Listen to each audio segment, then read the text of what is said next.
Too late.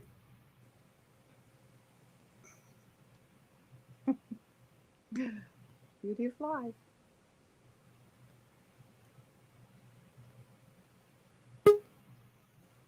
Good evening, Franklin Township.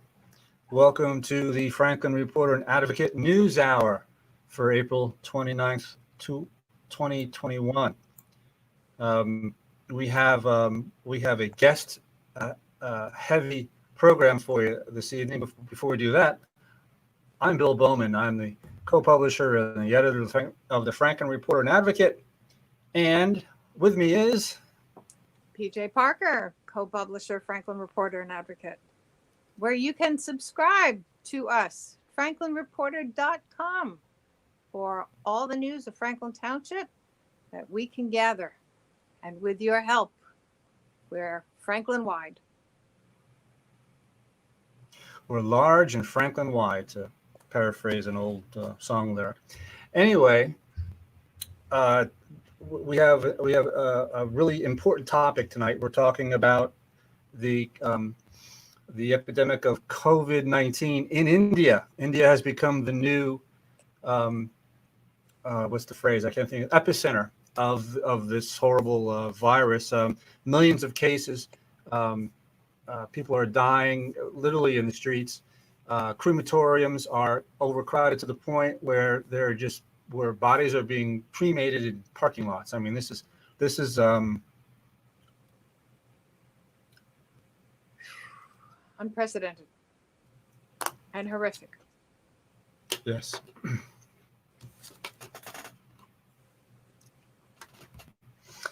Anyway, we have a bunch of interesting people to talk to. Actually, some folks who are in India who are going to give us a boots on the ground kind of report from there. And before we get going, I want to point out that today's podcast, today's news hour, is sponsored by Samudra Restaurant, which is located at the Franklin Town Square in Franklin Park on Route 27 at the corner of South Middlebush Road. Which is one of Franklin Township's fine dining spots for Indian cuisine. And your hosts, Jyoti Pant and Mangesh Chintamanini, are more than gracious hosts to you. They endeavor to make every customer's experience a wonderful one.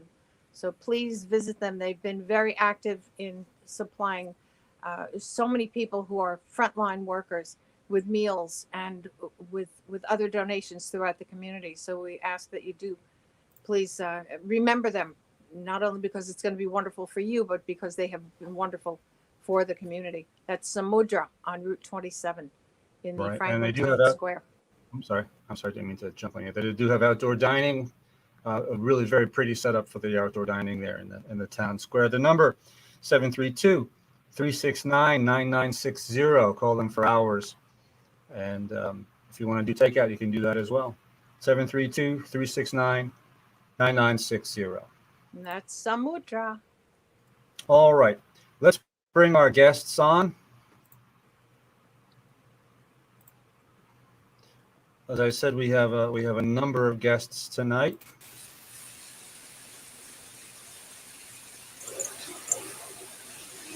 Okay. Welcome everyone. And before we start talking about tonight's topic, let us have a minute of silence for those victims of COVID-19, not only in India but worldwide.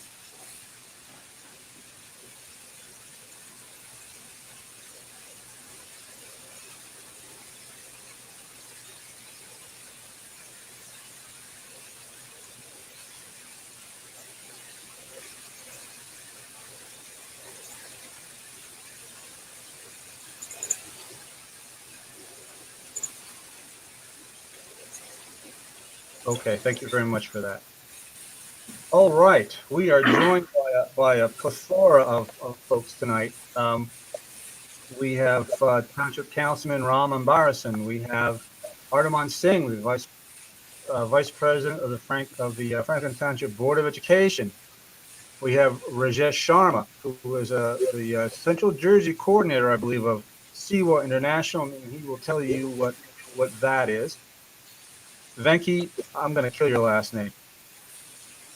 Sabag. Saragopan. Okay, Saragopan. Venki Saragopan, township president, who's also, I apologize, who's also on the Human Relations Commission. We have Raghu, who's joining us from India, who is co-founder of a foundation there that helps folks in calamities in general. I believe it was started for a flood that happened a couple of years ago, and now they're helping folks who are dealing with COVID. And we have Maher Rafiq, who is a trustee with, in addition to other things, she's a trustee with the Franklin Township Martin Luther King Foundation.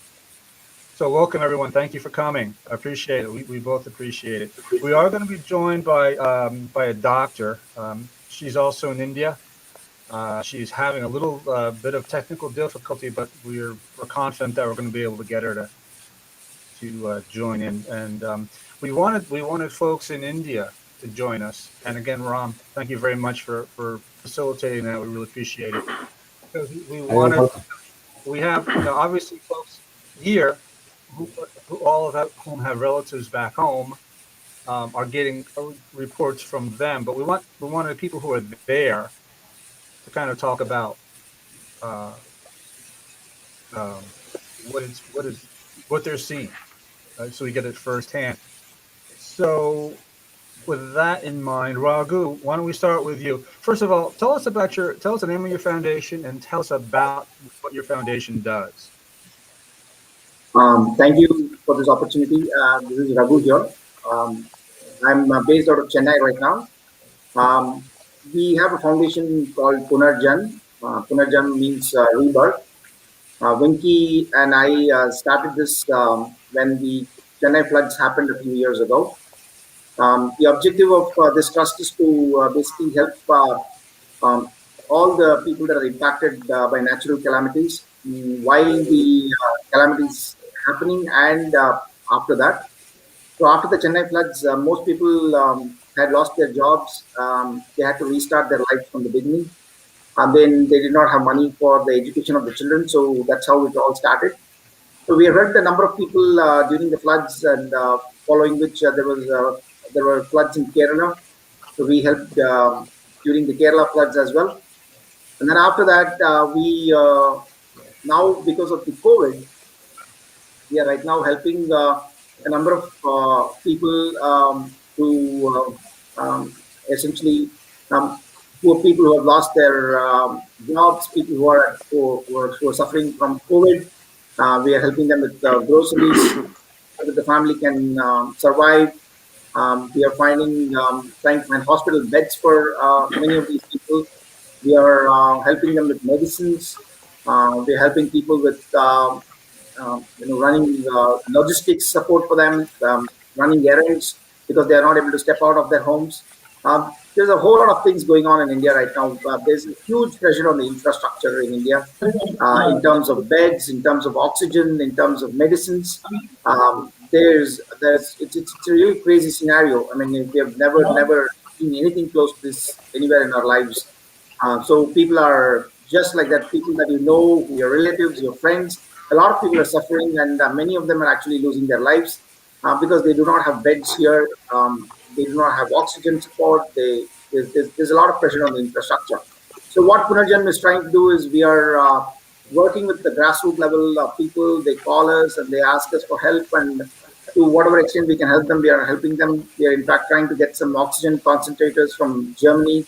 We're trying to, once we get that, we'll be donating it to some of the smaller hospitals which are looking for this kind of support so that they'll be taking more patients, and that way we'll be able to save more lives.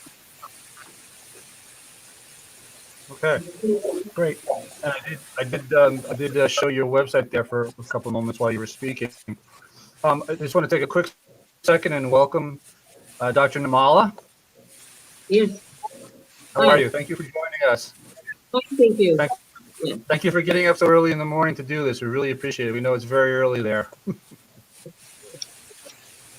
So what we're doing is we're going to be talking to you in a second because we want to get some sort of idea, firsthand idea of what the situation is there.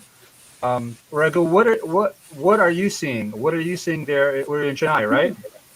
Yeah, see, it's a pandemic which was no one was equipped for it.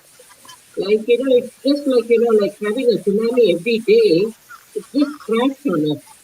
So no country in the world was equipped. Even the affluent countries are just buckling under the pressure.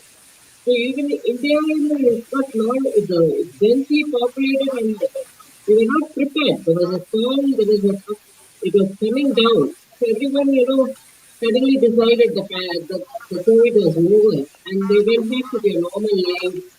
And again, it's crashed on us. So we are finding it difficult. We have good hospitals, but we were not equipped for this turnover of patients. Maybe a lesser crowd would have been easy to manage, but not this number of patients who were not equipped. So that's what the problem has become. The oxygen requirement, this time, the oxygen requirement is more varied presentation, which we were not prepared for. So that was the problem this time. And the younger age group being more vulnerable this time. It's about 40 to 50 years have started getting affected and they just become sick suddenly. We don't have a pre-warning. They just come, then they just fall sick. They need oxygen, they need intubation, or they need a ventilator to go. There is no time gap at all. So that's very frightening. And that amount of turnover we were not prepared. So that's why the shortage. But now they are looking into the matter, and even in small hospitals, they have started getting oxygen. They've got oxygen cylinders ready, and some of them are even prepared to have it in home quarantine. They're prepared to have it in the house. So they're trying to rise up to the situation. It's difficult. Mm. I think we're having a little bit of audio issues here, Dr. Namala. We caught some of what you said, but I don't think we caught all of it. Raghu, can you give us an idea of the situation as you see it? So the situation, I think, as I already mentioned, we are having about approximately 325 to 350,000 cases every day. And as Dr. Nirmala rightly pointed out, a number of people who are in their younger age, during in their 20s, in their 30s, in their 40s, are all falling sick. They are all getting impacted. And this time around, during the second wave, people really don't know how they're getting it. I know a lot of people who have actually not stepped out, but they're still being impacted by the virus. So the only thing we can ask everyone is to just stay home and not to even step out. A number of cities have now, have accepted the fact and they've started bringing in lockdowns, like how Bangalore is doing that in Karnataka in India. So many cities, I think, are going to go through the lockdown. There's going to be a curfew.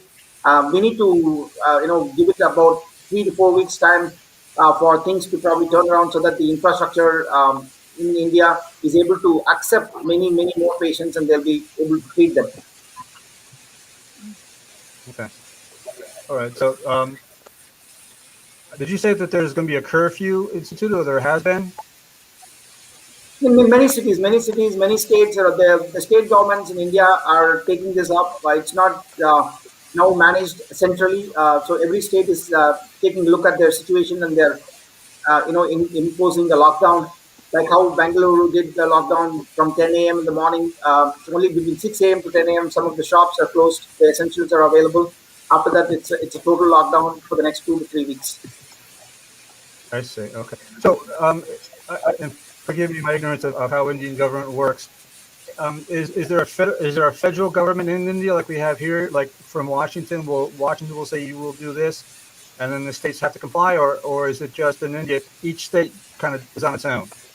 So when we had the first wave, a lot of this was managed centrally by the Prime Minister in India, which is like how you do it in Washington DC. But right now, it's more like every state is being given their own responsibility for them to make their own decisions. So the New Jersey government can take their own decision and say that this is the curfew, this is the border practice that we're going to have nobody can enter New Jersey from either Pennsylvania or Connecticut or New York. So you can have your own guidelines and regulations, and bring in a lot of things like we have something like you need to get a pass to enter the state. So each of these governments are trying to put that in place so that they don't want people affected with COVID entering the city from outside the state. Okay. All right. In the interest PJ. of Ramadan, I'd like to have Maher Rafiq give us her commentary about her perspective on what's happening in India. I know, Maher, you do have family there. Perhaps each one of our guests could pose their own individual commentary, and then we can ask what is being suggested in terms of how we in Franklin Township can help the community of India. This huge number 2 cases and deaths in the world, only second to the United States. So Maher, I know you do have to leave early, so please give us some of your thoughts about what's going on, what your own personal experiences have been, what you see some of the problems are, and possibly some solutions that you may think. Thanks, BJ. I really appreciate you allowing me the time slot and putting me on this call with everybody else who's doing good work in the same effort. So my roots are in Gujarat. My roots are in Ahmedabad, which is almost one of the major cities that's having the carnage of in the second wave of the lack of oxygen, and the deaths are taking place. So I've had close family members, cousins and their entire families, who in the last 2 weeks have perished because of lack of oxygen and because not having a hospital bed. So having said that, in terms of efforts, what we have done here, there are organizations like Seva who's doing great work in getting the distribution of, having the funds and getting the distribution. But what we have done locally with family members is sending funds directly to the families there that we're in touch with, right? So that's more grassroots effort. In direct, we know that it's going to particular families, going to a particular community in effort to get them help. And the lack of oxygen is really heart-wrenching because it is, one oxygen tank, because there's no hospital bed available, they're in the house. There's one oxygen tank being shared by 5 family members who have been affected. It's really dire. It's just hard to imagine a country as brilliant as India, and with the manpower and the mind power that is in the state it's in. Couple of things that, as much as sadness there is, I've been reading a lot of stories of triumph, in tragedies, and finding out from family members how their own communities, the Hindi word is mohallas, the communities that get together to help each other, triumph over humanity over religion. So Hindu, Muslim, Sikhs coming together. A couple of beautiful stories is this person who's a graphic designer. He's Muslim, but they found out that there's not enough. It's really sad. It's very, very sad that there are bodies that needed to be cremated, but they didn't know who they belonged to. Oh. So he got 25 of his friends together, and they were, so here, and this is the beauty of humanity. It just makes me so grateful and happy that it's irrelevant who you are. It's humanity that carries you above all. He got his friends together. They pooled money together. And, this is Ramadan, right? It's Ramadan. They're fasting. And they were performing the cremation, and they found out what the Hindu rites were. So it really was just beautiful, in terms of communities coming together. What I'm looking to as a community in Franklin Township is what can we do as members of, South Asia, Indians? What can we do collectively here where we can help, where we know that it's going to be it's going to help individuals. Now, I know we can't, I'm not too sure how much we can empower having hospital arrangements, but what in terms of oxygen tanks, because I know there's a lack of oxygen. People are selling their SUVs, getting, whatever assets they have to raise money, to travel 3-4 hours to get it. If the hospitals and localities are not having available of oxygen tanks, go further out and out from their residents. So, I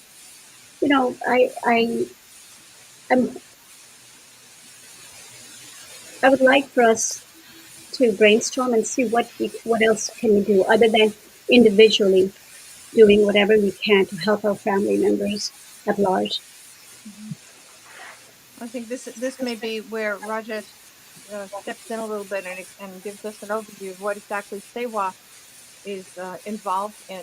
I know Sewa is a Hindi word for service, and I had the distinct pleasure of interviewing several of your team members at one of the local stream cleanup, the John Clyde Memorial cleanup a couple of weeks ago in Naaman Williams Park, and each one of these kids was just very impassioned and articulate about what they found and the shame of having to pick up after other humans, that we as humans, we ought to know better. But their values were intact. They were very humanitarian in their, I guess, their global vision of what a clean environment should be, not just for that day and not just for cleaning up that park, but just for the clean environment as it impacts all of us, including the environment itself. So I was very impressed by your organization. So I'm so happy that you're here today. If you can explain what some of the perhaps grassroots efforts are coming from New Jersey, going to India, or any additional plans. Yes.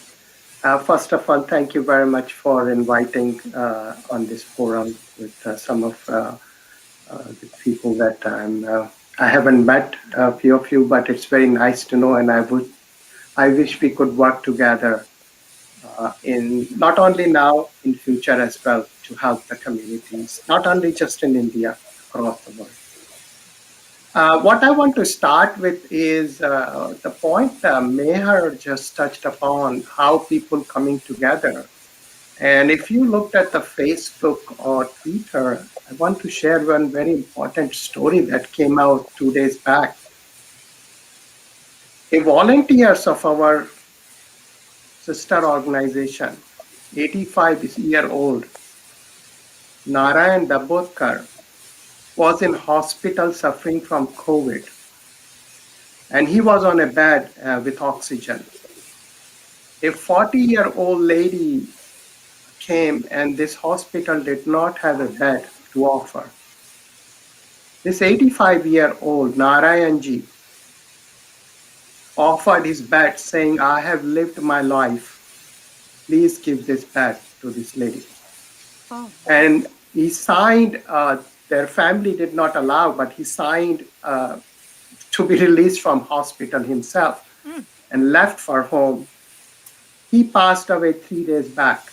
Oh. And that lady survived. And, there are a lot of stories, but I bring this up because he was somebody who was volunteering at a grassroots level through our organizations. And I want to, pay for his, life after this. But so these are the incidents that we remember. Now, coming back to Seva International, as you know, we are worldwide organization, as most of you might have heard recently. We helped with the Uttarakhand floods that were in news. Before that, in Texas, when news done that, we have the Harvey. So a lot of people know about us, what we did there. But in this particular thing, we did, even the COVID here, we helped, you can check it out, a lot of effort. In fact, Middlesex County nominated us as the top community organization to help out during that lot of 35 hospitals. Coming back to this particular effort, we had ran multiple fundraising efforts to help out, supplies of various medical equipment. Our target at this point is 10 million. I will be sharing the link after this for if people want to donate. We have reached 6 million target. In last 4 days, in 48 hours, we reached a target of 5 million donations. And this was through about 7,000 donors across the United States that were donating to the cause. With that, we have already bought about 1.8 million worth of oxygen concentrator. And we are very thankful to UPS Foundation, who actually is lifting free 2,000 of it as of today, as we speak, from Atlanta, about 4 or 5 hours back, which will be distributed in India in 16 nodal locations.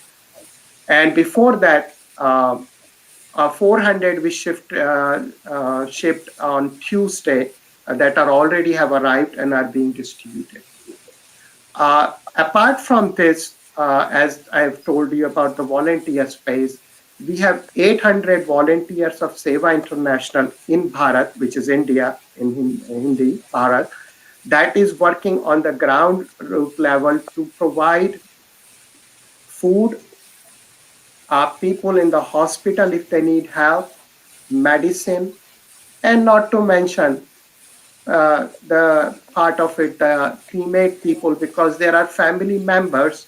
There are families who are all the members are COVID infected, they cannot get out or they are in hospital. So they're also providing this service as an humanitarian organization. So that's the level of, and in this we are having a lot of support. Recently, Intel Corporation offered us $250K. Many other large organizations are offering matching gifts for the employees. We are exploring every single possibility. We are asking partners to come along with it. Many of New Jersey's organizations of Indian origin, linguistic organization, medical organizations, nurse associations, and many religious temples and others have come around and are helping us to raise awareness about this problem and supporting us. Including, we are very closely working with the Consulate of India in New York, which we did even during the last pandemic. They are helping us out so that this shipment can be shipped quickly through Air India. And Air India is offering also free lifts from various locations. So we are doing a wholesome, our team is working 24/7, as you can see here in India on the ground. This is a war-like situation for us. We are doing everything that we can do at this point to help our friends, family. We know people close to us who are affected. So it's like, it's not stopping us from doing whatever we can do. And I invite all of you organization, I hear all these things, please come, and help us to support this cause. So in Franklin Township, if I'm sorry, Maher, did you want to add Yeah, to that? just very quickly. I will have to get off in like 5 minutes Yes. because it is after sunset. And then, but just very quickly, I just wanted to clarify and bring to. I know Bill mentioned that there's been mass. The crematoriums are overcrowded and mass. So I just wanted to clarify that Muslims bury their deceased, so there's been no room in the cemeteries even for the Muslim burials. So now I'm hearing that family members are calling ahead of time in anticipation, that the person is going to be deceased, to make room, for the gravesite. So it's very, very dire. Even the mosque and the masjids, they're housing the bodies until they can make room. So it's, but I just wanted to clarify in terms of the burial versus the cremation for the audience. No, Absolutely. thank you, Maher. Okay, so lovely meeting everyone. For cemetery plots. I'm sorry? I said they're making reservations donations for they're cemetery making plots. that. Yeah, yeah. Wow. It's very sad.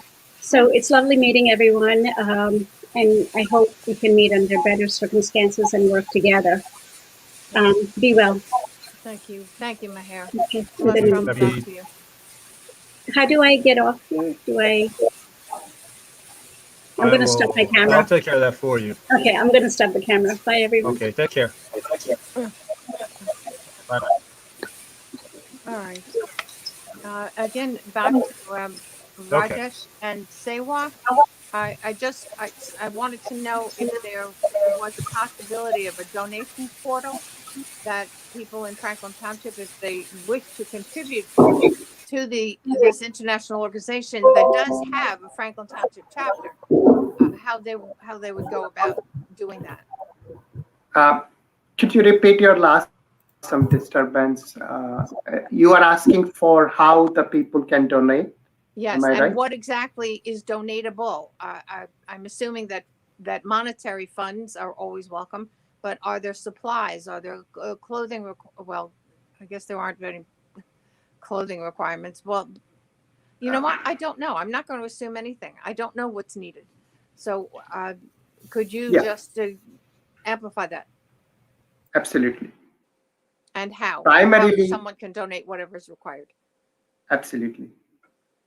Primarily, right now, we are looking for monetary donation because it is much easier for us we have a procurement team, we have logistic in place. A lot of companies are offering us free services to free drop in India, which is the most critical part of this, and quickly, because as you hear, that quickly we provide the support, the faster the recovery would be.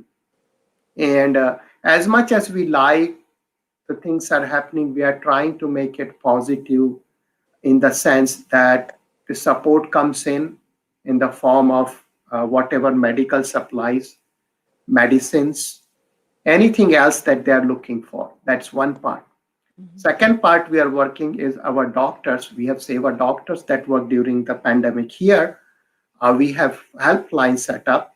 So the one thing that is we want to touch base upon is there are folks, everybody is trying to get help in the hospital. But there are cases which are mild that could be done with simple isolation at home. But since they are rushing to hospital, and they are also overloading the system. And secondly, when they go to the hospital, even if they have mild symptoms or they may not be actually infected, it's very possible they are getting during these crowded areas and bringing the disease back. What we are trying to do is to have them at home provide the best medical suggestion through our helplines, so they feel comfortable that they can pick up the phone call. There are a lot of WhatsApp setup that we have done. There are helplines that are helping. And more than that, we have volunteers. If you call, they will try to help you out. So we're trying to offload the medical system and trying to make sure a lot of them can do this with isolation. Of course, serious cases, we want them to come to hospital and get the treatment they are looking for. So that's the second part of it. So if you are asking me, monetary fund is one. Second is, if you are a medical professional, if you are a doctor or nurse, please connect with us. We have a group of 200-300 doctors that are right now in US who are helping even more. And we want to build this chain so that we can support 24/7 these helplines. That's second way you can help. And then, of course, if you want to donate in large through the matching program with your corporation, or you can have a grant generated from your corporation. There are many, if you are an employee of large corporation, you can request, they have certain fund allocated for certain disasters and things like that, that they can allocate based on the timing of it. And this is exactly what we are looking for. So the fund comes in and we allocate that to help quickly back home. Okay. And that's, Oh, and I yeah. can, yes. No, I was just going to alert Franklin to the website address, but I Yeah, didn't so make it is sure if you were Seva. Okay, yeah, that's from Venkiji. Ours is Seva USA, SEWA. I can type it here so that you Yes, can. we have it on the screen.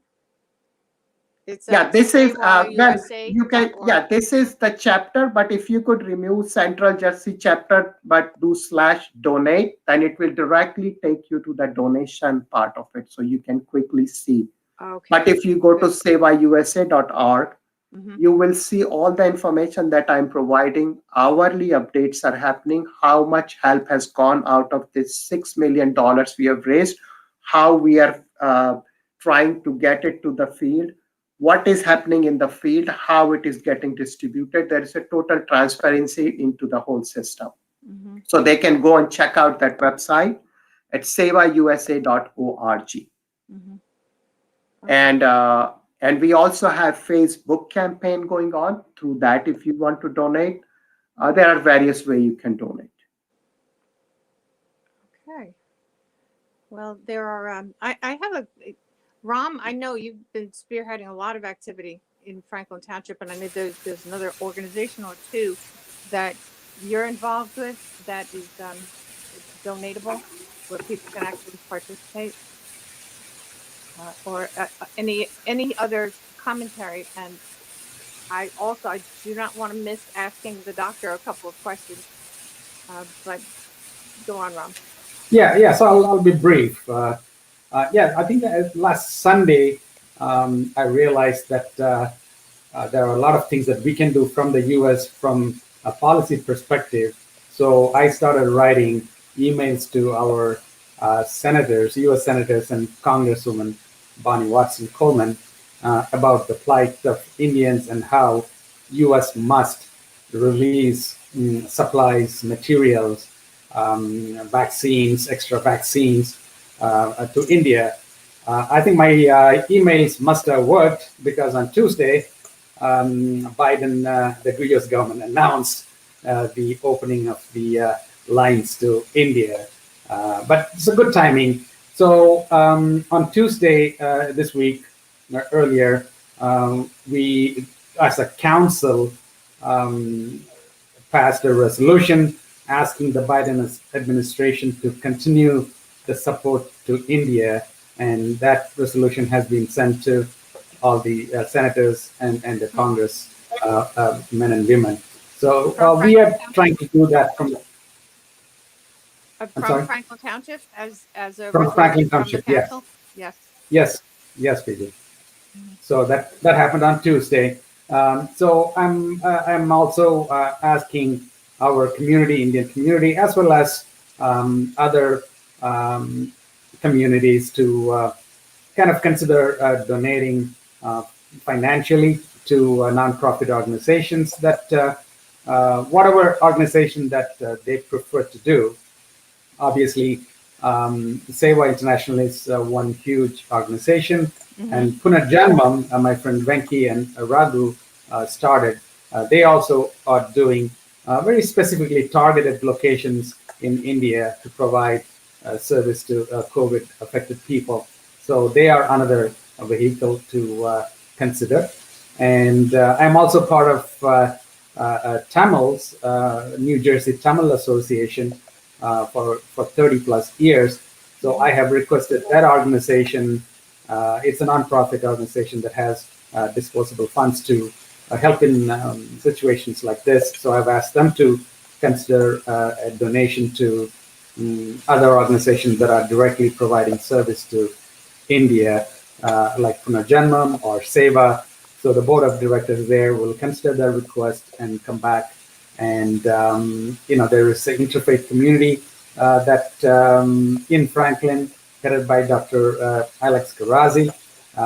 He and I are working towards doing some fundraising locally in the township and generate funds to direct to these efforts. I think the people that I've spoken to, the most immediate need seems to be the oxygen concentrators, and that's what we are trying to find and help with. And of course, every dollar helps. Every good deed is going to be in a good karma for at an individual level.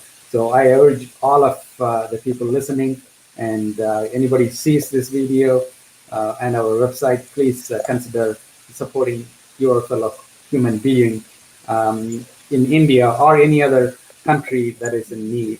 Because this world, we are not alone. U.S. is not alone in this world. No man is an island. That is so true in this global economy. It's a global medical system. If U.S. has to be safe, rest of the world has to be safe, and that is important for the leading economy in the world, the richest nation in the world. As U.S., we have the responsibility to help the others fight this virus. Yes, thank you.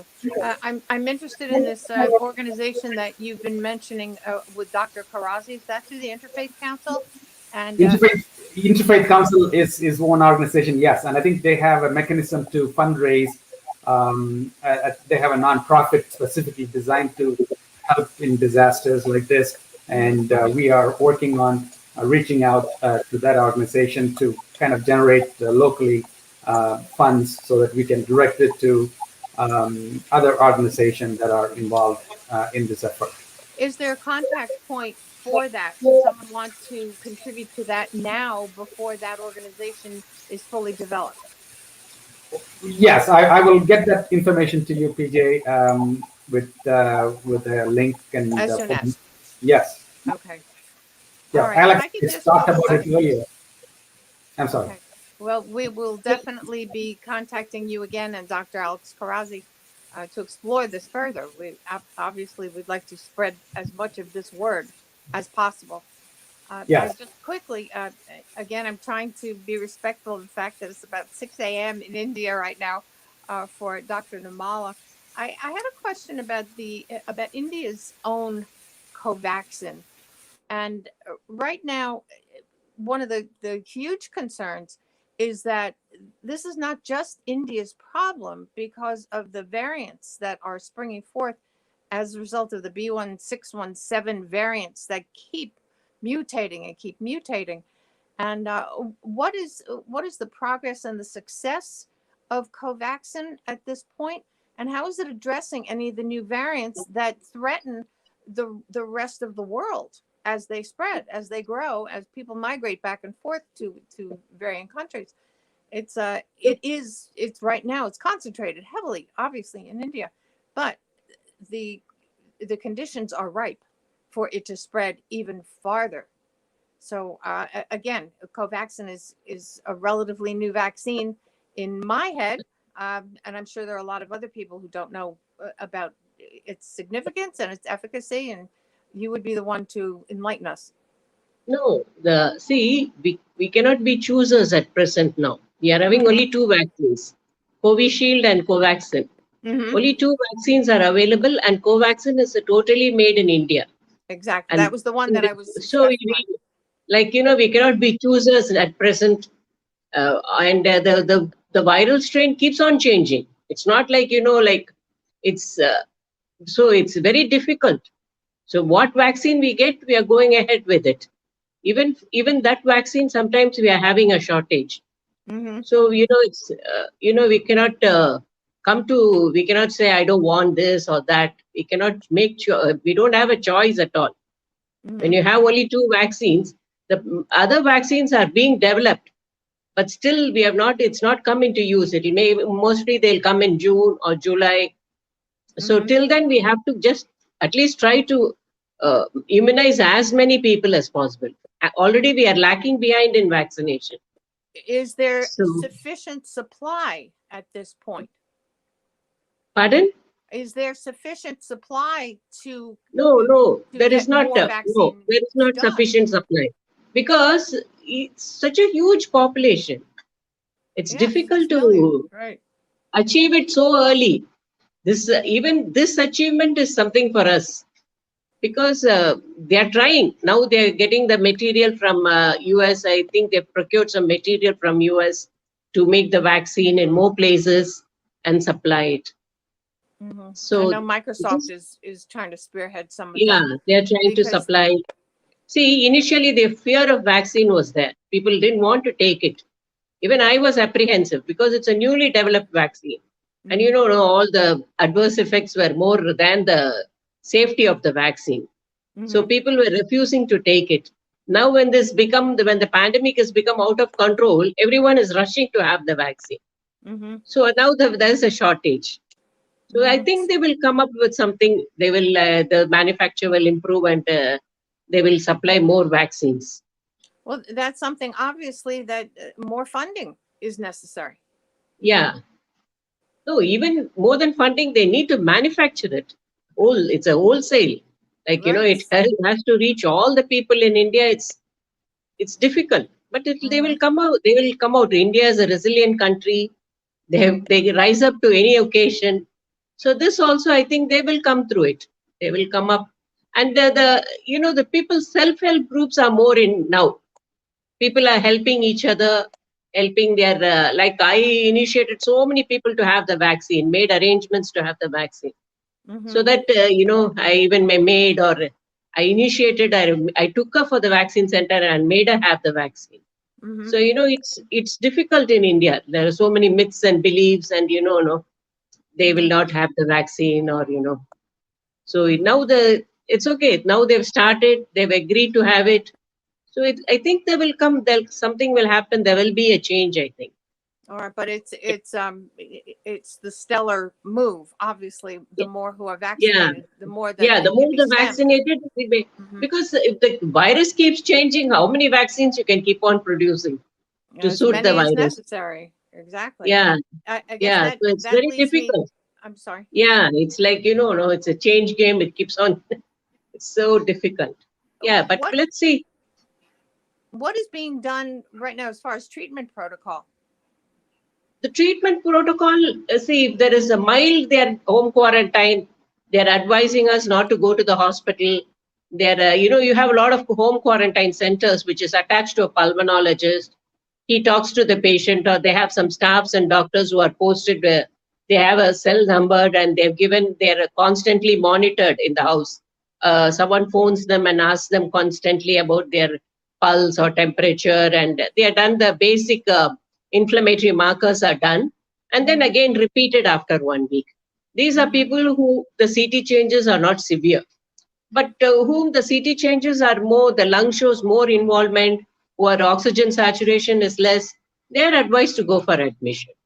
The treatment protocol for mild home quarantine people is very, very mild. Some require steroids or some inhalers are like that. Nothing very or some antihistamines, and they are managed with mild drugs. I treating some patients, my friends with home quarantine. I'm advising them and giving, though I'm not a pulmonologist. And Well, some of them have recovered well. They're doing well. They've come out of the quarantine. But or you can even fix them to a hospital where they do home quarantine. Otherwise, they were, that's the issue yeah, that there are not enough yeah, hospital they're doing beds a to pretty good contain. job. Yeah, they have a very good hospital setup which constantly is in touch with the patient, so they can monitor the oxygen with a pulse oximeter, and if they have any drop, they can immediately contact so that they can have a bed or something arranged. But of Well, course, there's going to be a shortage of beds because it's overwhelming. That's the absolutely. problem. And They now the that's patient, well with the patients that are in the mild stages, but with 3,600 plus daily who are dying during the mild stage and the near death stage. Is there treatment protocol to be administered to those who are in the throes of this illness who can still be saved? yeah, that's, see, now we are improving the hospital strength. They are setting up temporary hospital measures. Now, even I was working in a small peripheral hospital. That hospital has got 150 beds now. And with the oxygen supply, they're making arrangements in a rapid way. So every hospital is making arrangements now. Even small hospitals in the periphery are rising up to the occasion and trying to make arrangements. We can only hope for the best. Oh, well, I that's the think prayer. yeah, because everyone was, they were just lacking behind. They thought, the pandemic is over because India really did well. By March, I Yes. could see the difference. By March, even I started going out. I stopped wearing all my theater scrub and all, and I started my regular dresses. Then Mhm. now again it has become so bad. Again gone back to square one. Again back to scrubs, shield, mask, everything. So it's suddenly it just by March end and by April 15th, a drastic change in 15 days, which we didn't expect. We thought, the pandemic was over in India because of the weather, the hot climate, and we just And thought, it was a wrong way to think.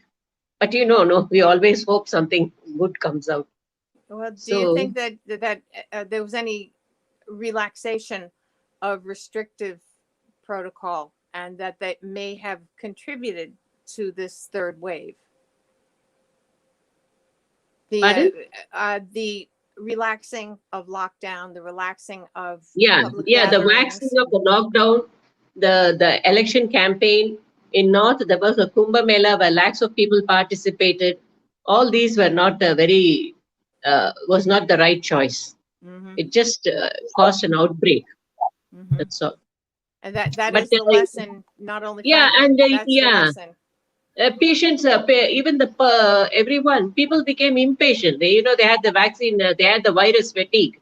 They're fed up of sitting in the house, and we couldn't put a stop to that. Everything opened, the malls, the theaters, restaurants, everything opened, and that's all. It all became super spreaders. So we That's couldn't do it. exactly right. Even we cannot help it. Some people, they had to have their living. You cannot, and India, the temples, religion plays a very important role. So even a man will not go to even if he doesn't have his breakfast. So there are so many people who will go to the temple. Hmm. So that's important to them. Hmm. So then And no social that distancing took place in these gathering places in yeah, the we couldn't, religious. and we have these religious functions in temples, which are Hmm. so we cannot help it. Hmm. So Well, all this this was this is the lesson. This is the lesson for all of us, that it's yeah, not over.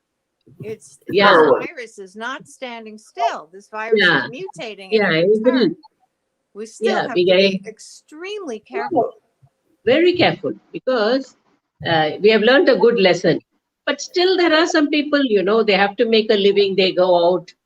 They don't take and there are some super people who think, they're immune to everything. The virus cannot affect them. And then once they get a fever, they become panic. Then we have panic calls. Can I do this? Can I do that? And, what do I do now? I So, have just see, one more question for you, and I'm ignorant about it, and it's just starting to circulate in the news world. Is the monoclonal antibodies? I understand that there is sufficient supply, and it's being not really talked about. It's being underutilized, but that it has some effect for treatment protocol. Is India availing itself of that?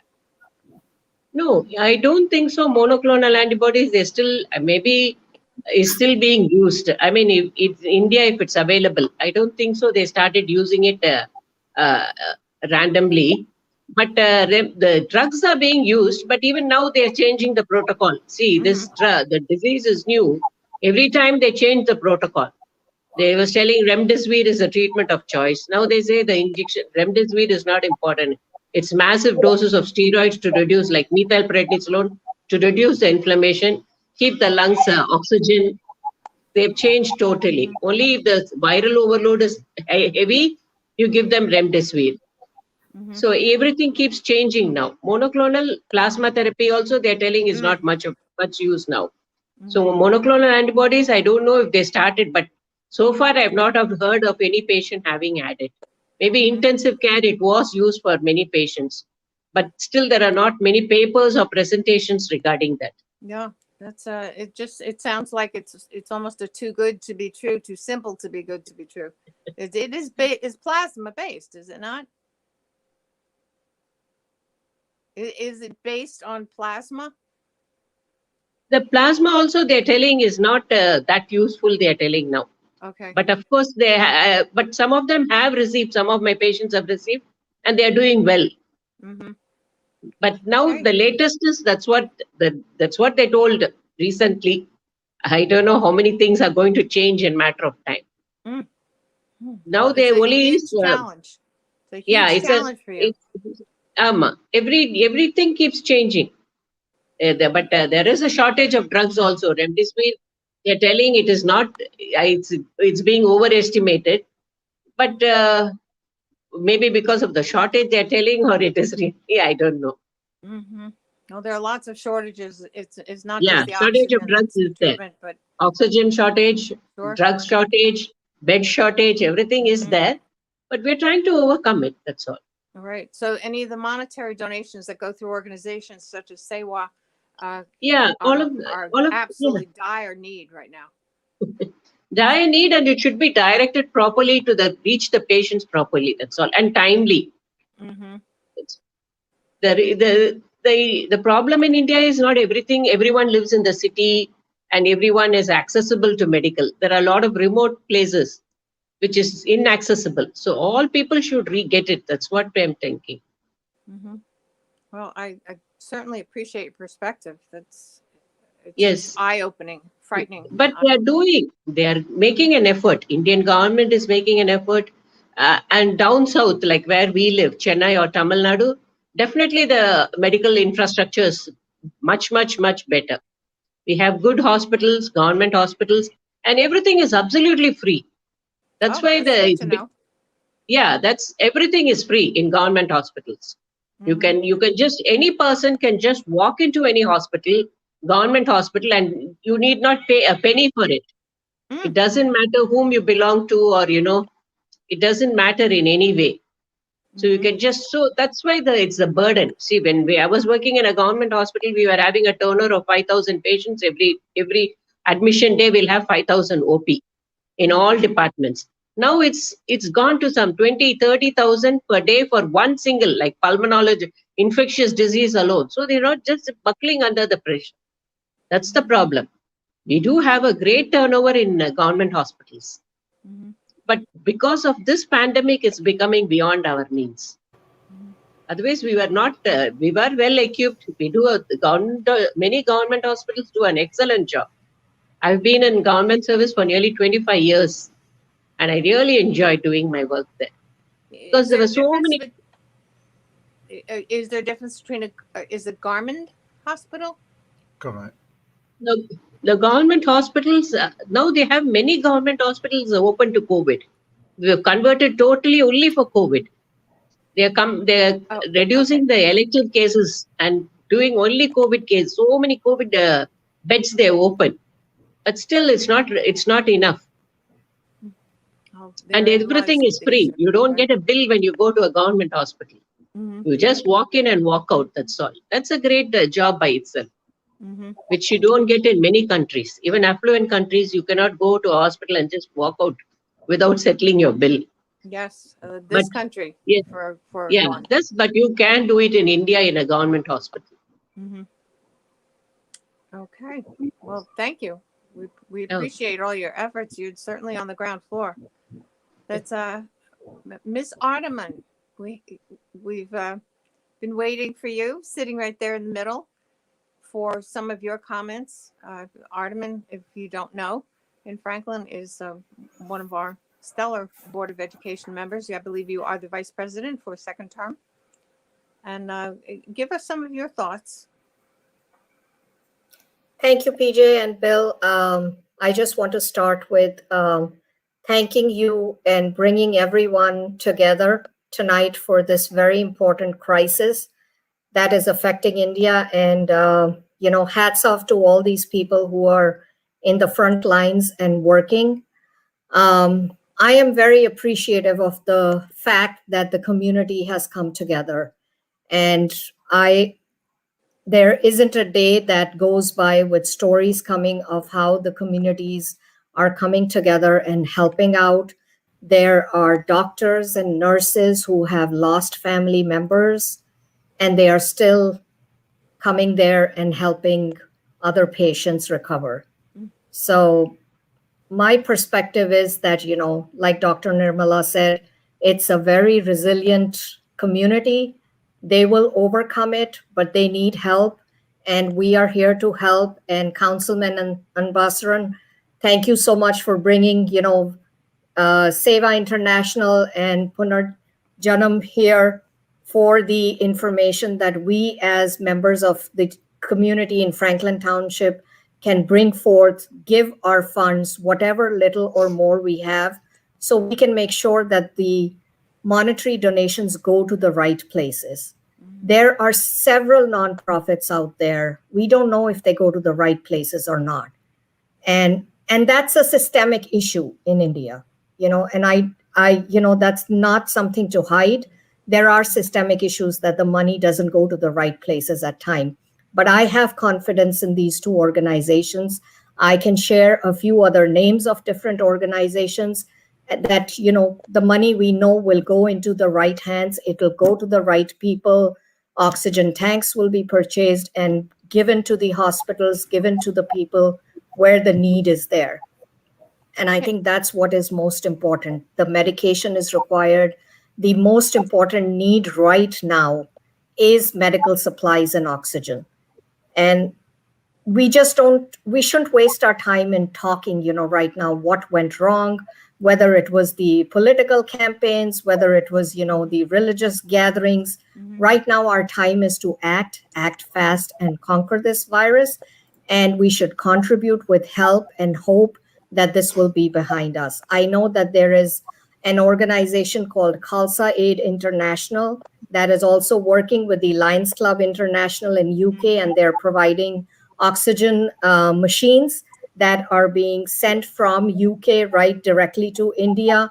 You can donate there, but I would strongly encourage, we have our very own Seva, organization. We have our Punarjanam organization. We should give monetarily here. If people feel comfortable giving to the Lions Club, we have our own Lions Club in Franklin Park. They have a PayPal account.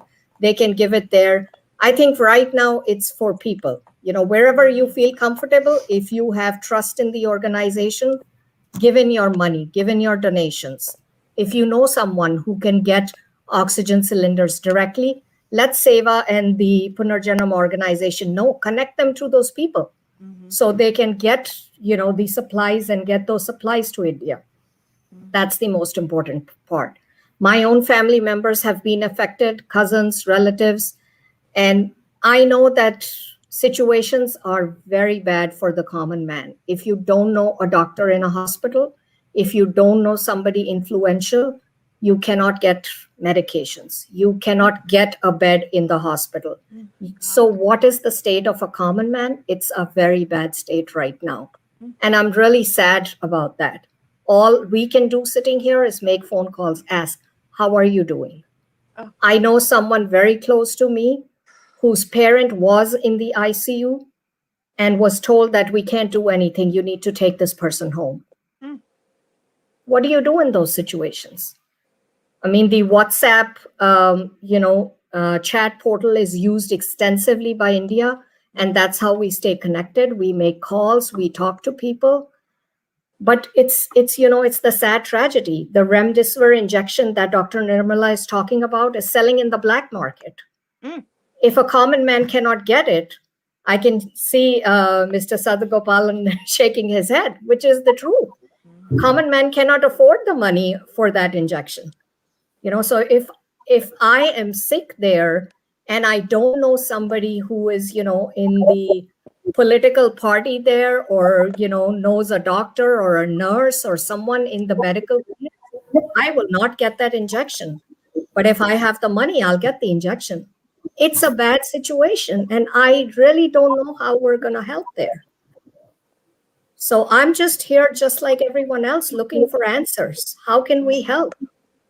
Well, it seems that the monetary donations are going to be the most utilizable. And again, some of the organizations that you mentioned, as well as the two that are represented here, that we asked Franklin to dig into their hearts to help, because Absolutely. it Absolutely. could be your family member.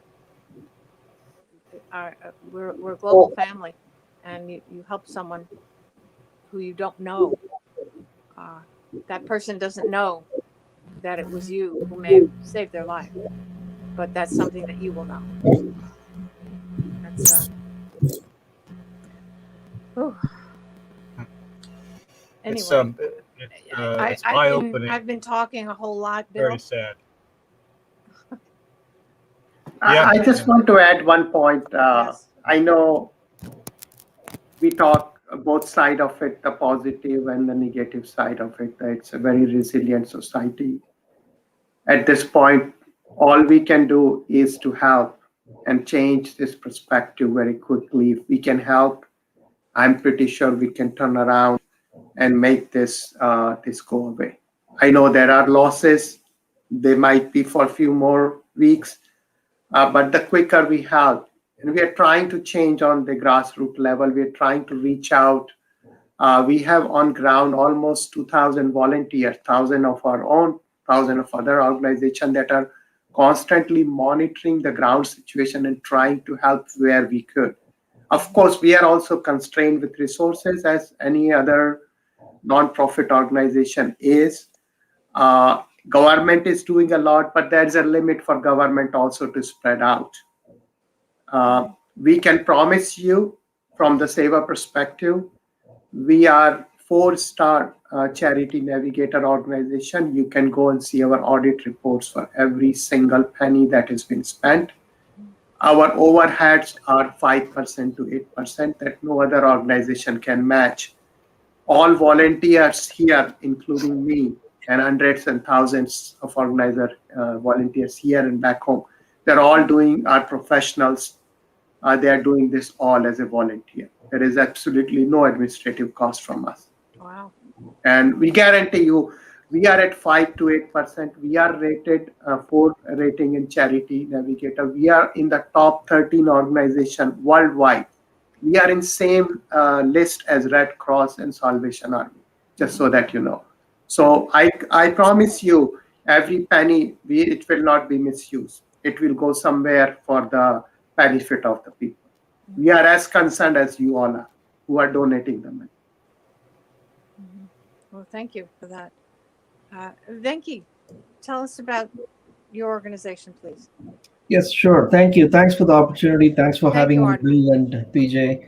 So and kudos to Seva for doing what they're doing. It's phenomenal to hear the credentials. And I just want to, what Ardaman said was so true, right?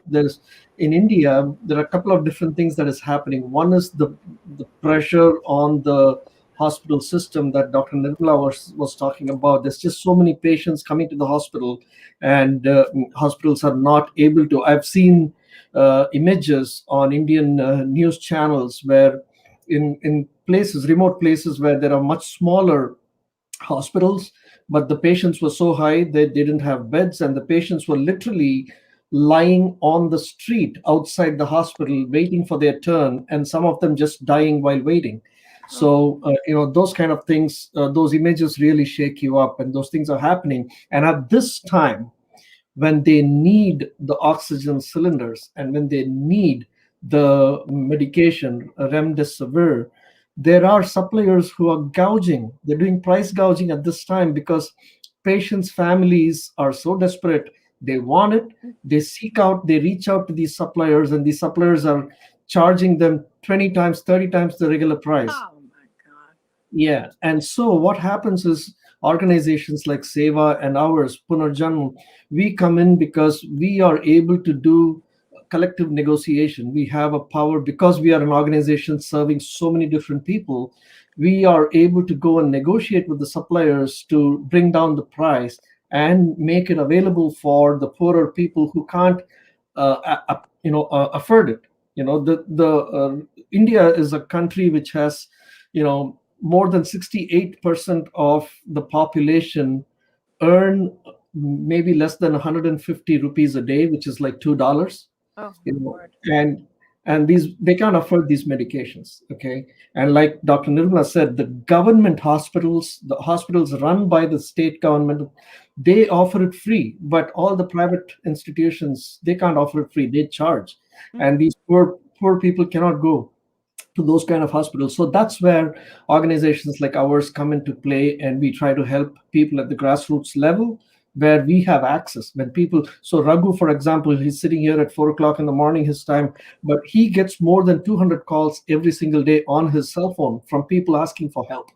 Now, how can one man like that help so many people, right? So we need more volunteers and more workers.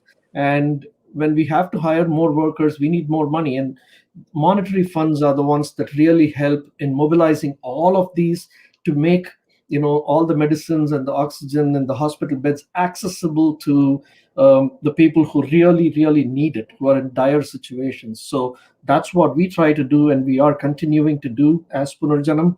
And we definitely, one more thing I wanted to really talk about is, in the last 3 days, I have seen at least 3 Facebook posts of local people in New Jersey who traveled from here to India after getting their vaccinations here.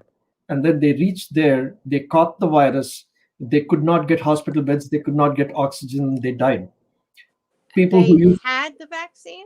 They got the vaccine here, but they went there, and the new mutant over there was different, and this, they literally, couldn't survive. So we have to forewarn people, at least for the next 3 to 4 weeks. Please do not travel if it is not an emergency. If it is not an emergency and if it can wait, please do not travel. And help the people there also, because by traveling, you're also disturbing the ecosystem there. So you want to make sure, you don't travel there, and then when you come back, you don't bring another strain of the virus back here to the US. So keep it, contained for this point in time, at least another 4 to 6 weeks till India gets everything under control and everything comes back. The numbers go down. I think we need to exercise a little bit of restraint in terms of traveling back and forth. That's another point. But yes, monetary donations definitely will help organizations like Seva and ours, Punarjan. And we are at the grassroots level trying to do whatever we can to help people. And kudos to people like Raghu and other frontline workers, Dr. Nirmala, who's working right there in the front line, saving lives. Wow. I think I am most moved and disturbed at the same time about the vaccine not being effective against these variants. And I'm a huge proponent of testing, and I think the vaccine obviously is a deterrent, but it's still very prudent for us all to realize that testing is the only effective means of determining that you do not have the virus yourself, or even if you're asymptomatic, that you're not at that point able to spread it elsewhere. And that seems to have been a problem with the couple that you referenced, that they made the assumption that all was well.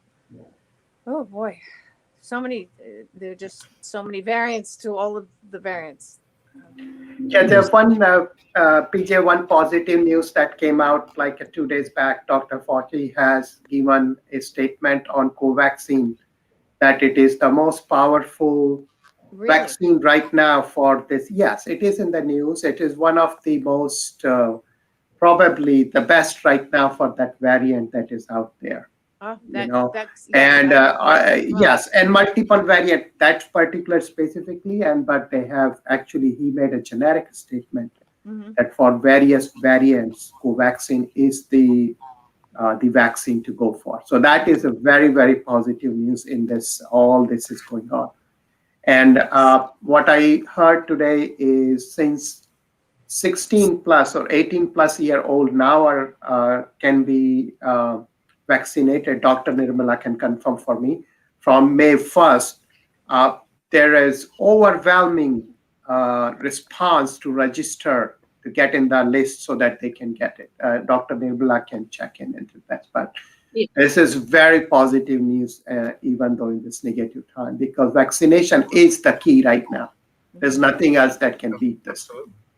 Now, if that's the most powerful one that seems to be available right now, it is being manufactured exclusively in India. Yes. Yes. Is it? Yes, this is made in India. Yes. It's made in Biotech. India. It's made in India.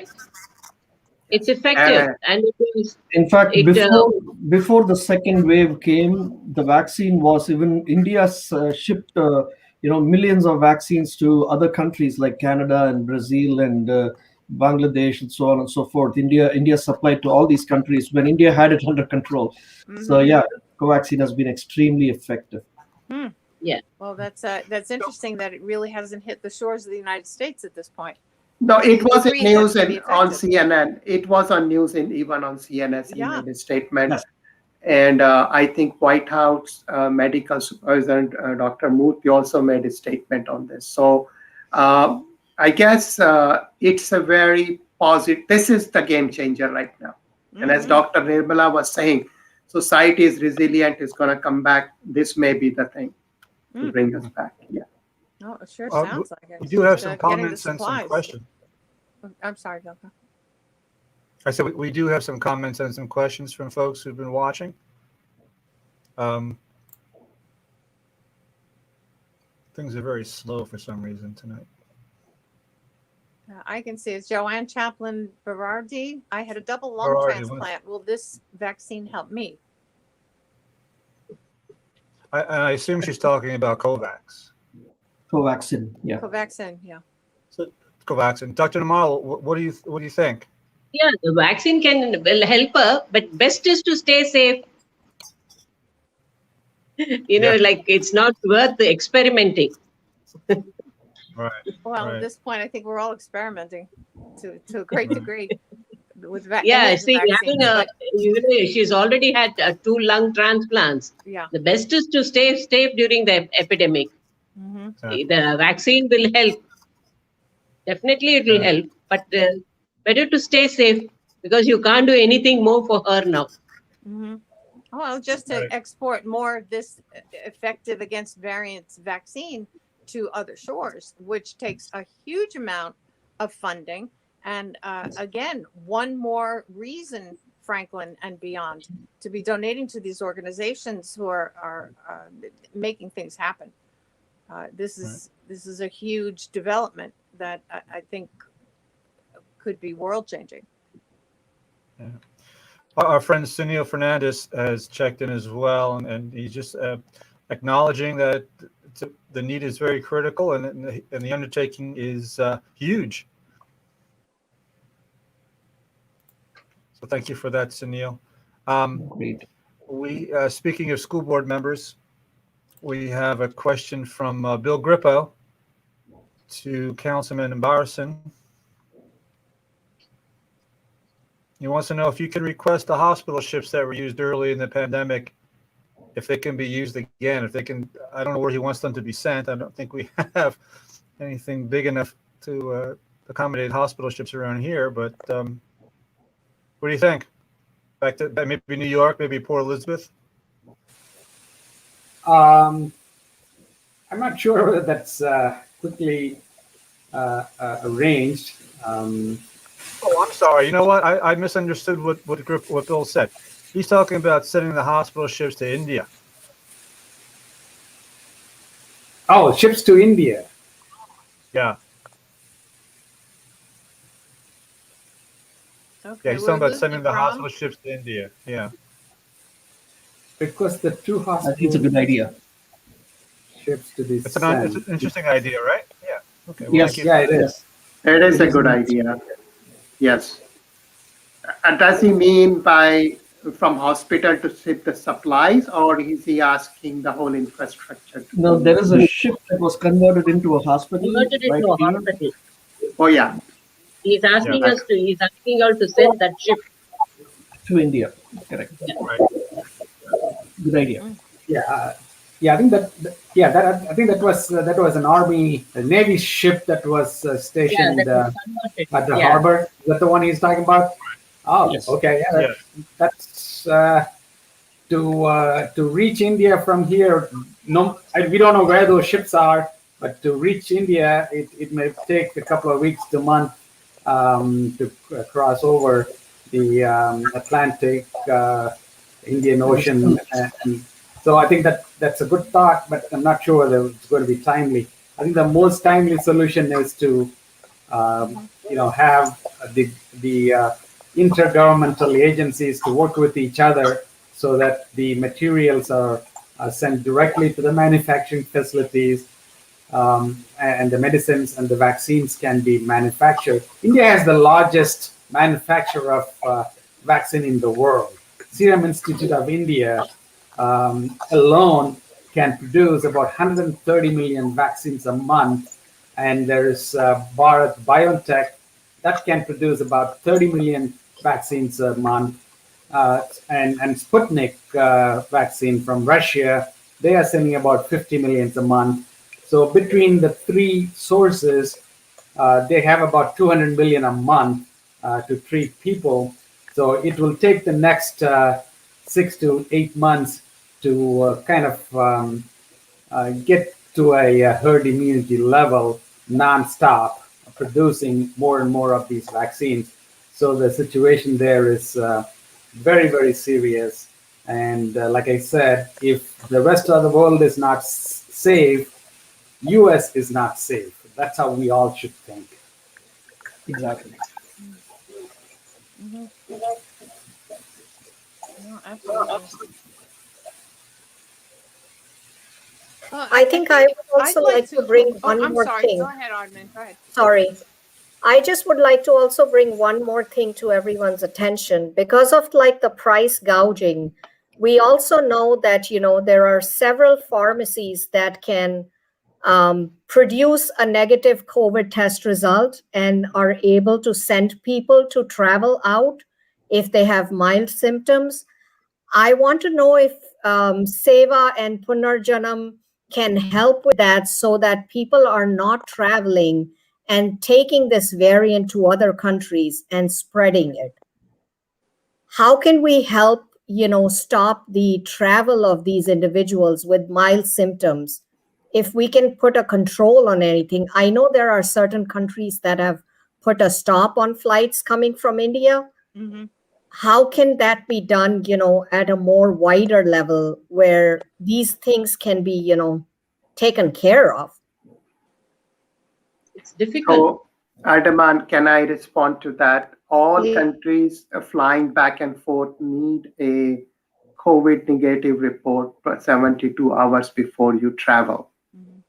And so that's where, even if you're flying from US, you need a report 72 hours, which is not more than 72 hours, primarily 48 hours. Now we are getting result in 3 hours, most of the pharmacies are doing. So that's where they are controlling. Flights are also limited now. So that's another thing that's happening. The travel part is a very, I would say, that has already happened. People are already probably traveled around, and that's how this got spread all over the world, and people will continue to travel. What we have to see, how safe when they, as you mentioned, board a flight or then they land up on the other, like in some places in India, when you land in India, there's a 15 days quarantine. They were actually originally providing places to stay for those people.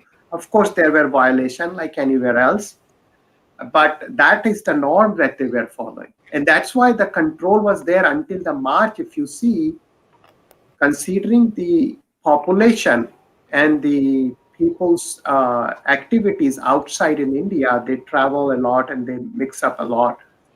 It was very controlled. So the other thing Seva is doing, we are actually distributing kits at the home. If you see on the Facebook just recently in Bangalore, there were kids, high schoolers and college kids who went door to door, and they are distributing kit that we have prepared, which has masks, which has sanitizer, which has basically skill.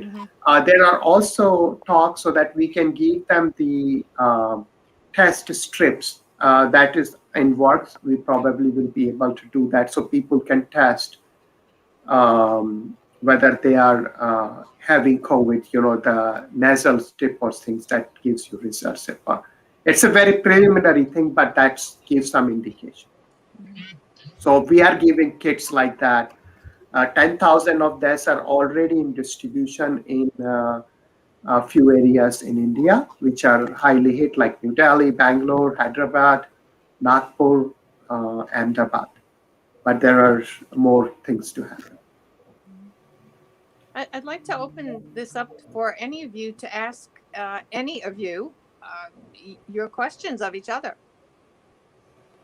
Well, Whoever I would have like a to quick start. I have a quick question for Raghu, if I might. What Yes, do you you're in need the show. most? What? You're in the show. I'm sorry. Sure. Yeah, right. Really, too. What is more what's more important for you right now to get? Are you looking for cash donations, or do you need folks to organize donations of material? We're right now looking for cash donations, like what Mr. Rajesh Sharma mentioned. We also need to import oxygen concentrators to be donated to many of the hospitals, like how rightly Mrs. Singh pointed out. The need of the hour right now is oxygen concentrators, the remdesivir, many other medications that are there. And of course, a lot of people are now trying to get together and even are trying to put up an emergency hospital in place. The army is doing it. Some volunteers are doing it. Many entrepreneurs I know are getting together, and they have already started building some, quick, hospitals where they can at least get the oxygens and create an ICU kind of a setup. Because many people today are dying, unfortunately, because there's lack of infrastructure, there's lack of space, because we could have saved all of them.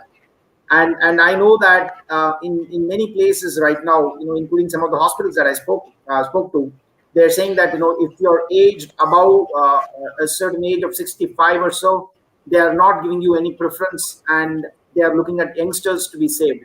So they are actually letting a lot of people die, and that's a very sad situation. We heard a lot about this last year in Italy, and it looks like the same thing is happening in India right now. So we need all the cash that anyone can donate. Wow. Did I read? I thought I had read recently where the Chinese were offering to help India. I know that when they were in the height of their epidemic in China, they were able to build hospitals like within a week. Do you know if they're offering that sort of help? Right now, I don't know if they're offering that sort of help, but there are a lot of people that are trying to import oxygen concentrators from China, and that's a good thing. So there seems to be a trade happening between China and India. So okay. Oh, somehow you just got self. You did. Okay. Yeah. So I'm getting the message that you really need the oxygen concentrators. That's really what your main focus is. That's the main focus. Yeah. Bill, if I can interject, when you mentioned that if the donation other than money, the important point we have to understand is the logistic to collect stuff here and getting it shipped takes some time, and it's logic. So if we buy, we have money, we buy directly from the manufacturer, as you will see in some of, I'm sure Punarjanam is also doing.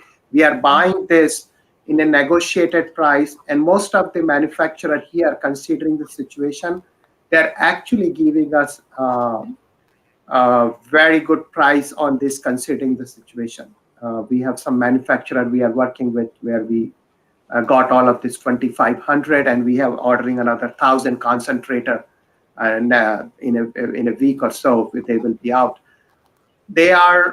So once you have that, and then there are foundation like we talked about, UPS Foundation, there is Air India, there are other carriers that they're ready to do humanitarian free of cost. When we collect things from individuals, it is very difficult to collect things in one place and then ship them over. There's a lot of overhead involved in this. See, unless somebody who is a manufacturer comes and say, oh yeah, I'm donating you 100 units of this, yes, that makes sense. But if individuals say, I will donate you one oxygen cylinder or a concentrator or something else, the logistic to put them together and get it out is much more, and the time. And it is the thing is, the time is of essence. Of course. Absolutely. I completely agree. Yeah. What is the average cost of one of those oxygen cylinders? So the concentrator, like, you get it in 5 liters and 10 liters. The 10 liters is approximately about $1,200. Oh, wow. $1,200. And Wow. how many treatments or how many patients can it serve? It can, this concentrator can serve only one at a time, in the sense it is attached to that particular patient, right? Once the patient gets cured, Okay. then the other patient can come in. So It's it one keeps per. going. Okay. So that's a very expensive need. Yeah. Yeah. Wow. It can get reused after it serves one patient, and that patient gets well and goes away. Then the same concentrator can be used on the next Right, it's patient and the next refillable. and the next. Exactly. I Yeah. mean, we have similar oxygen tanks that are available here. Are they the same type of oxygen canister? Is that what we're fundamentally talking about? No. I can probably share a Oxygen picture. concentrator is like for home use, but the Okay. canister is for hospital use. Okay. And there's obviously a need for both. The oxygen concentrator can only supply about 5 to 7 liters of oxygen. Mm. The canisters can supply nearly more up to 20 liters. For high flow oxygen, you need a canister. And what's the average length of time for someone who's in a severe COVID state? How many canisters would that person need? No, that is whether you can only have it in the hospital. So it depends Yes. according to their needs, according to the oxygen. Supposing the ventilation is not sufficient, they need a tracheostomy. They need an intubation. You have to intubate the patient. If what you supply through the oxygen the prongs is not enough, you have to have a high flow prongs. Then you have to, if that is not sufficient, you have to intubate the patient. If it goes on for days, you have to do a tracheostomy. So all that is there. So that's a different line of management. Mm. The concentrate you can have for home supply and you can reuse it. Like here, some of them are just, renting it for a month. Post-COVID, when they have some discomfort or breathing difficulties, they are renting it for a month and having it for home use. Mm-hmm. I That can would make sense. I can share a image if you'd like to see what it looks like. Oh, definitely. Sure. Sure. And one of our listeners, viewers, Shirley Barber, wanted us to know that her husband fills and delivers oxygen to area hospitals. So that's Oh, wonderful. that's interesting. That's wonderful. I maybe her organization or her husband's business could be involved in this on some level. Yeah. Because supply is short. Are we able to see that? Do not see it. No. Nope. Okay. Wait a minute. so Wait a second. Hang on. Yeah. Oh, no, that's not it. Nope. There it is. Hang on. Okay. There they are. So So that's not the canister that I envisioned was long and cylindrical. This is nothing like that. So Right. this is a costly machine, folks. Yeah, PJ, I think the oxygen concentrators Yeah.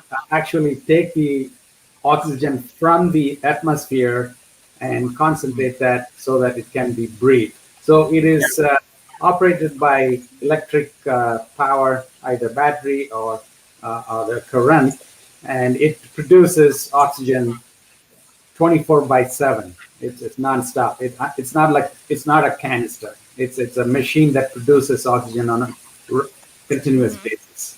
It can create oxygen out of the Right. Yeah. From the atmosphere. We And I've can noticed use only when the supply is less. When you want only a mild flow, like 5 liters or up to 7 liters you can deliver. When So the patient is 95, 96, his oxygen concentration, you can supplement it, but not for a high flow, or you cannot use it for a patient who is very sick. He needs an oxygen. The cylinder. Yeah. Yeah, he needs a He cylinder. needs a cylinder. I'm So that sorry, is that. Yeah. So these are primarily used when we have makeshift hospital that we are setting up outside. So basically what happens is for the cylinder supply, and then you have to keep doing shift. These are going to help. The hospital we are building, for example, in outskirt of various places, 300 bed, they're just in open. They have open areas or industrial shed that they are converting. Then they can use concentrator. People come in when the early symptoms, as Dr. Nirmala is saying. But then if their symptoms are real serious, they could be transferred into a hospital that Dr. Nirmala is talking about, where they can have more different type of arrangements to feed in the oxygen. But initial phase is these can help hopefully bring it down. Their oxidation level is in 93 plus, and then they just go home and hopefully recover. That's the It idea. has helped quite a lot of people. The oxygen concentrate has helped a lot of people who I know had it post-COVID in their homes for 1 month or 2 months and then returned. Here they just borrow it. They rent it. I'm not telling borrow. You rent it for 1 month or 1 month, and the cost is quite nominal. For you can you have to have the supply in order to rent like, it. And I noticed those prices. Yeah. I don't know if those were the No, rental prices or the purchase prices. No, But when they you seem to be ranging from like $250 to $650, and I just saw 2. I didn't see the entirety of the selections offered. Those are not inexpensive machines. So the need for monetary donations is absolutely critical, Franklin, and beyond. Sure. So Venki, let's bring it home a little bit. You're a commissioner on the Human Relations Commission.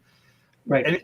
Anything that commission can do to aid, do you think? Well, the commission can obviously do what we're doing right now in terms of conduct meetings and invite people and talk about it and spread the word.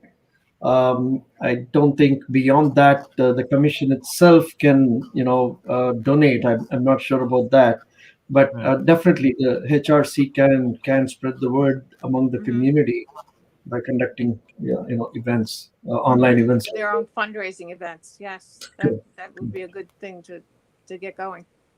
Correct. Yeah, absolutely. Anybody have anything to add that they think people should know? What I want to say is everybody should remember that till we are extremely sure that this whole COVID situation is behind us, I think we definitely need to exercise all the precautions. Wear your surgical masks or whatever. It's the cloth mask doesn't really help that much. It has to be the N95 kind of masks. Sanitize your hands constantly, wash them regularly for 20 seconds with soap, and maintain that 6 feet social distancing just to protect yourself and your family and everybody around you. And I think that is going to become a norm, at least for the next 1 year. I think that needs to be continued till we are sure that there's no third wave and a fourth wave, right? And everything is under control. Sure. Are you saying that in conjunction with those who are vaccinated?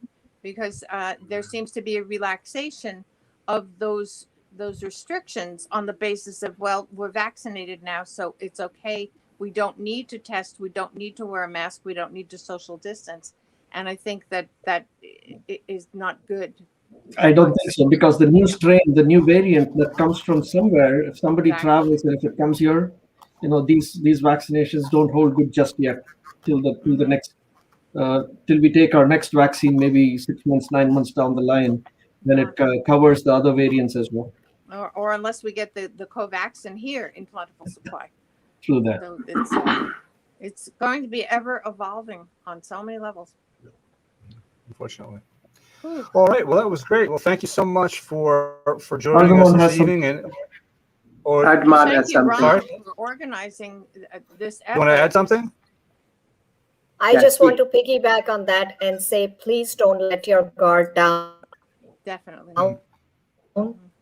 Yeah, and I want to add one more point to that. If you have friends and And family back home, whoever is listening, Did we lose Ardaman? Okay.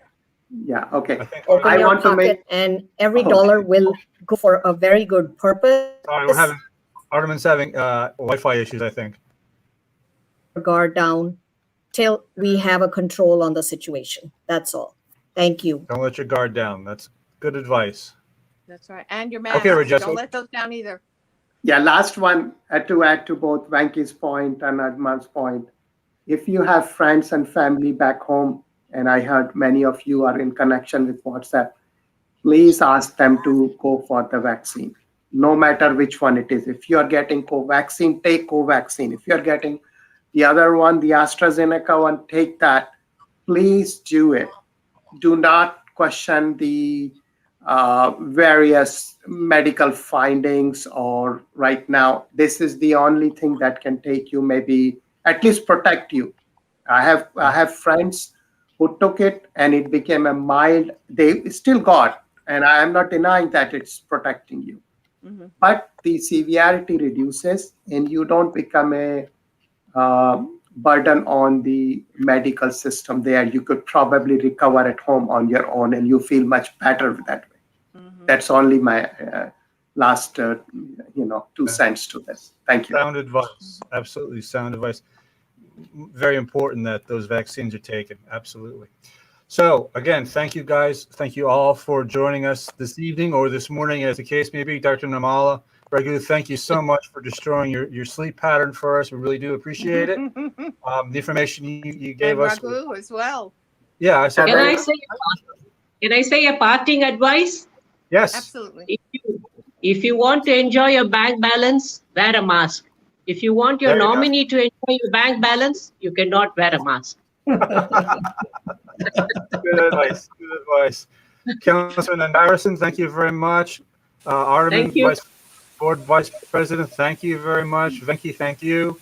And Rajesh, thank you so much for joining us. We really, really appreciate all the information.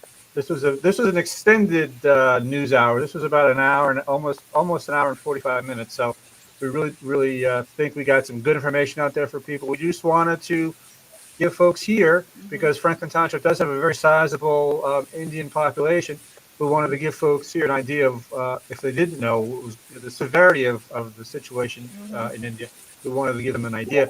Also, And then to point also, out if that- you wouldn't mind sharing the web addresses for where donations are possible before we sign off. Oh, sure, and we'll also put them in the comments and in the description. If I can do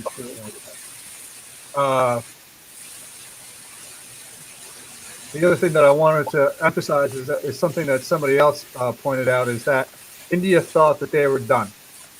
They thought they had gone through their critical time and things were loosening up and everything was cool again. And guess what? It did so. Let's not let our guard down. Okay, well, thank you folks very much. We'll be saying good night, good morning. Go have some lunch, some breakfast, dinner. And we'll And talk please to share all of you this again, I'm video sure. with your friends and families so that we can exponentially create some funding. Stay positive, test negative. There you go. Absolutely. All right. There you go. I love that. That's All right. awesome. Thanks Thank very you, much. everybody. Thank you so much, everyone. Thank you. very much. It's going to take a couple seconds to.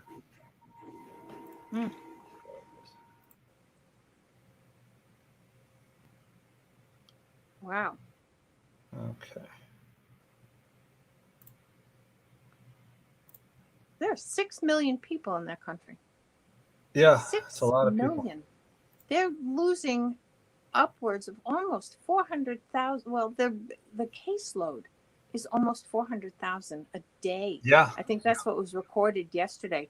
about 3,600 deaths in one day. They keep setting records, and they're not good records to Ah. set. Boy, And what the a lesson, as you brought it up, was that, hey, India thought that they were finished and that they had beaten it. And so the restrictions were lifted and social distancing was gone. The masks were gone. And guess what? Again, we absolutely cannot let our guards down. I mean, that Right. includes the masks. And everybody is sick of wearing the masks. Nobody is enjoying wearing masks. No, That's not a at all. given. I'm tired of the little fuzzes that are floating around my face all day long. And it's hard to breathe. It's uncomfortable. Yeah. They're ugly, Yeah. but they're life-saving. Yeah, but it's not a matter of, That's it. it's not a political thing. It's a basic, wear the mask. That's it. Wear And the try to damn keep mask. as far And- from your neighbor as possible. I listen to, we have, here's a little behind the scenes. We have a subscription to Sirius XM satellite radio because we like the programming. And I personally can't stand commercial radio because it's all advertisements. But anyway, No, do not say that. I shouldn't say that. No, it's all No. it's prepackaged music. I mean, they just put the card in and they play the same stupid. We love our advertisers. We love our advertisers. But anyway, my point is, what the heck was my point? I listen to a channel that plays old time radio programs from the 30s and the 40s and the 50s, and early 60s, but old time radio programs. And in addition to playing the programs, they play the advertisements from those eras. And recently, I'm sure the guy's been doing it on purpose, but I went to Google this and to really research it a little bit, but they're playing an ad for the polio vaccine. Oh, no accident there. And they're talking about, and in this ad, they talk about how the polio people who they were knocking down the incidence of polio. And it's because people were taking the vaccine, but not enough people at that point, not enough people were getting the vaccine. They had vaccine hesitancy, just like we do now. And they were encouraging people to take the vaccine, get the vaccine. Wow. We'll all be healthy if you do. Just get them. So, and then you go back to like 1919, 1918 with the flu virus, the influenza virus, the pandemic, I should say. And they had the same issue with masks in this country, at least in this country. I don't know about the rest of the world, but in this country, they call them mask slackers because they refused to wear their mask, and they got violent about it. I mean, there were actual brawls and near riots over the fact that people did not want to wear these masks, and people got thrown in jail. And they called them, and the headlines in the newspapers were "Mask slackers fight," blah blah blah. 5 mask slackers thrown in jail. Wow. So. We're not far from that right now. We're not really living we're not really experiencing anything new in this. I mean, this is not a phenomenon of the 21st century that people don't want to wear masks and they don't want to get these vaccinations that they should get. This has happened before. Mm-hmm. And I guess my point is we've gotten through it. Enough of us in the past have decided this. I need to do something for somebody else, as opposed to get all I hate to use the term, get all butthurt about what I think my personal rights are, and just do something for my fellow human being that'll help, and hope that they'll do the same for me. So I guess the whole point is, we've been here before. Yes, we personally haven't been here before, but the phenomena of mass human race is not a new. Yeah, this is nothing new. This is nothing new. And it'll another 100 years when there's another pandemic, they'll be doing the same damn thing. There'll be people screaming about not wanting to wear the mask and they shouldn't have to, and it's their body and all this other stuff. But anyway. Well, there's so many lessons that are learnable from every incident, such as you have to keep the masks on, and if you're getting the vaccine, do not be casual about getting tested, and don't be cavalier about taking your masks off, because there's still the variation of the variant. Yeah. That's still going to be with us, and this virus is very clever. Yeah. It is just not going to stand still. It's what viruses do. You still have to wash your hands, still have to wear your mask, you still have to be social distant, all that stuff. And yet there are areas that are relaxing all of the above. No, And it's all it's political. going to show up in Sure will. increases. If people don't listen to the lesson of India, it's going to be a very sad day, even sadder You in just this look. country. You just look at some of the pictures that are coming from over Oh, there. You see God, you see they're the mass chopping cremations. trees The mass down in cremations. parks. Yeah, Just to get it's timber to build funeral pyres. It's yeah. just, I got a little choked up earlier about it because I know it's heart-wrenching. It's it's that they're going through this. I mean, and you see the looks horrifying. of just I don't know Despair. despair on these folks' faces. And Mm-hmm. goodness, this is something we're going through in 2021. This is ridiculous, but it is. it is what it I'm is. very encouraged by this vaccine that they're developing. I think if people are sensitive to the donation process, that it will not only be for acute supplies, but a development of something that is attacking effectively the variants. Yeah. And this particular variant of the B1617 that has 2 or 3 different iterations of it already. And anytime anyone leaves of the vicinity, they're taking that with them, potentially to spread it someplace else. And this particular vaccine is apparently effective for the variation. So that does show promise, because it's not 1, 2 and done at this point. There will be boosters that are going to be required. Now, I think it is Pfizer Biotech, who has developed a pill, and that's supposed to be becoming state of the art. I think I don't know if it's out of trial at this point or exactly where that stands, but there's a pill. So there are all sorts of things that's the encouraging part, that there are different possibilities being created. While we're here talking about it, there are scientists in labs actually making it happen. So God bless every one of them, and all our first responders and our health practitioners who are facing this, putting their own lives at risk just to save the rest of us. It's just an incredible time frame that so many lessons, in addition, have been learned to cherish your lives and the lives of those you care for. Yep. That we know none of us have any guarantee normally, but this is pushing the envelope. Yeah. So I'm glad we had this. Of course, I'd like to explore further what's going on with Councilman Ambarasan, as well as Dr. Alex Karazi, with the Somerset County and Franklin Township Interfaith Council. That they're developing some fundraising that we should and will be involved in helping them promote that. Sure. So please look for that, Franklin. And along the lines of any of our news hours, if you have an issue such as Councilman Ambarasan spoke with us about, we give him the credit for making this happen. We invite any of you, if there's a pressing situation in Franklin Township that you would like a broader base to become more aware of it, that's what we're here to do. Right. We're Franklin Township. We are bringing Franklin to Franklin as soon as we're aware that there's some sort of an issue that is moving forward. Just a side note, having nothing to do with tonight, but on Sunday, weather permitting, the Tour de Franklin, which was postponed in its initial offering last Sunday, is supposed to be embarking. Now, that has been a mainstay of the Franklin Township Food Bank for well over 40 years. And it, in prior years, had been a singular event that hundreds of people would gather, and there were routes mapped out, bicycle routes and different mileage accomplishments. All of the fundraising for that, for the development of the T-shirts and just donations for the Franklin Township Food Bank. And this year, because of COVID, because of distancing, it's been broken down into several Sundays. Now, I know last Sunday was eliminated because of terrible weather. And we're hoping that this Sunday is not going to have the same problem. And I'm not sure whether it has now been, because of that, reduced to only 3 Sundays. But we will be there on Sunday, weather permitting.